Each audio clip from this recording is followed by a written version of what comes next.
الحمد لله رب العالمين وعاقبة للمتقين والصلاة والسلام على رسوله الكريم أما بعد فأعوذ بالله من الشيطان الرجيم ببركة بسم الله الرحمن الرحيم إنا لله وإنا إليه راجعون صدق الله العظيم وصدق رسوله الأمين المتين الكريم ونحن على ذلك على من الشاهدين والشاكرين والحمد لله رب العالمين সমস্ত প্রশংসা মহান রব্বুল আলামিনের দরবারে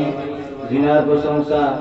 লিখি বা বলি শেষ করা যায়নি এবং কিয়ামত পর্যন্ত যাবে না জিনার প্রতি আমরা সকলে বলি আলহামদুলিল্লাহ তারপরে পরে মা মিনাল আল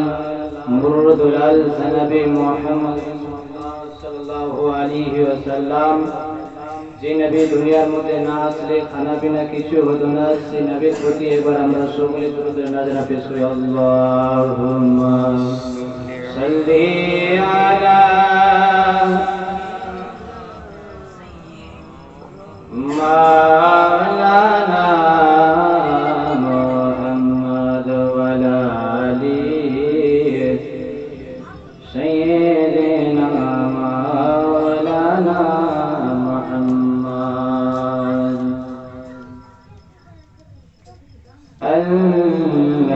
আল-আমিন নবী আমার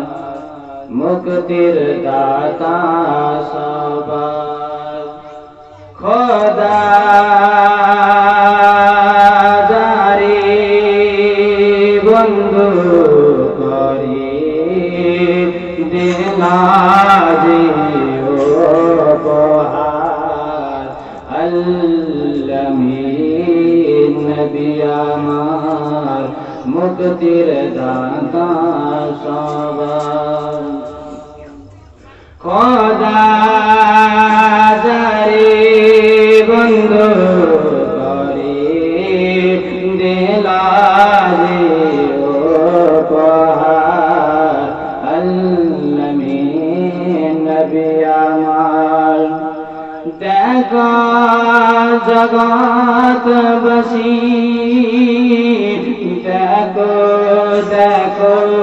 রবিন সাজি দয়া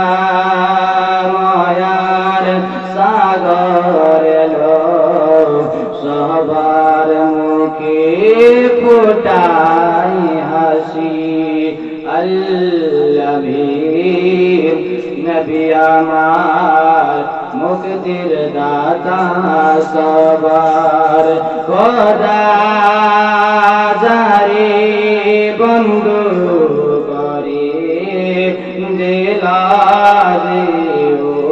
উপহার আল-আমিন নবী আমার রাস্তার ধারে বাজা ছিল বনে হরিণ বলা সেই পথে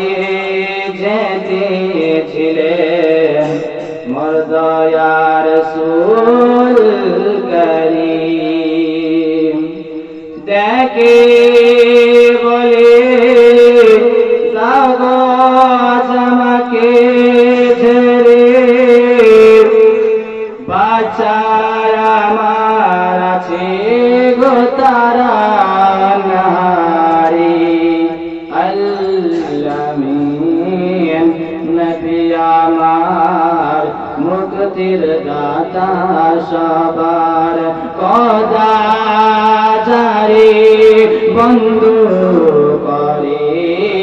দিলাজি উপহার আল-আমিন নবী আমার ব্রাদার মুআজ্জাজ ব্রাদার কোরআন শরীফ থেকে আয়াত তেলাওয়াত করা হয়েছে ইন্না লিল্লাহি ওয়া ইন্না ইলাইহি রাজিউন। আমরা তারই প্রতি এসেছি, আবার আমাদেরকে তারই প্রতি ফিরে যেতে হবে। ব্রাদার এই দুনিয়ার মধ্যে উনার প্রতি আমরা এসেছি ইবাদত করার জন্য, আবার ওনার কাছে আমাদেরকে ফিরে যেতে হবে। বেরাদার আমরা দুনিয়ার মধ্যে এসে আজনার জন্য করলাম কি? আজ কিছু মুসলমানকে যদি একটি লোককে বোঝা হয় যে তুমি আল্লাহকে ভয় করো,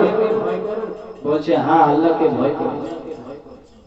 কিন্তু আল্লাহকে ভয় করে কিন্তু মসজিদে যায় না, আল্লাহকে ভয় করে মিথ্যা কথা বলে। বেরাদার আল্লাহকে ভয় করেছিলেন কিন্তু আসুন আমরা একটু আপনার কাছে ঘটনা বলে একটু শেষ করবো আমার বক্তব্য। বেরাদার আবু সালেহ মুসা উনি আপনার আল্লাহকে এমন ভয় করেছিলেন। বেরাদার মাজার সময় গ্রাম বেরাদার ভাই বন্ধু দোস্ত কানাবার আই বেরাদার মাজার আপনার আবু সালেহ মুসা আপনার জন্য গেছেন। আবু সালেহ মুসা আপনার জন্য কয়েকদিন ধরে খাবার খাইনি, তিনি কিছু খাইনি, পেটের মধ্যে কিছু তিনি খাবার কিছু দেয়নি। বেরাদার এই বেরাদার মাজার সময় গ্রাম ভাই দোস্ত বন্ধুগণ আমার আপনার জন্য আবু সালেহ মুসা একটি নদীর পাশের মধ্যে যেন বসে আছে, একটি নদীর ধারের মধ্যে যেন তিনি বসে থাকে। আবার বসে থাকার পরে তিনি যেন এত খিদা পেয়েছে, খাবে কি তিনি কিছু খাবার পায়নি, শুধু জল খাইছেন, শুধু পানি খেয়ে থাকে। বেরাদার মাজার সময় গেলাম ও বাবা বন্ধুগণ আমার আপনার যখন আপনার আবু সালেহ মুসা একটি যেন আপেলকে দেখতে পাই, ওই নদীর কিনার থেকে যেন বাঁচতে বাঁচতে আসি। বেরাদার মাজার সময় গেলাম ওই আপেলটি যেন আবু সালেহ মুসা যেন খেয়ে নেয়, আপনার জন্য না যেন খেয়ে দেয়। আপনার খাওয়ার পরে অন্য থেকে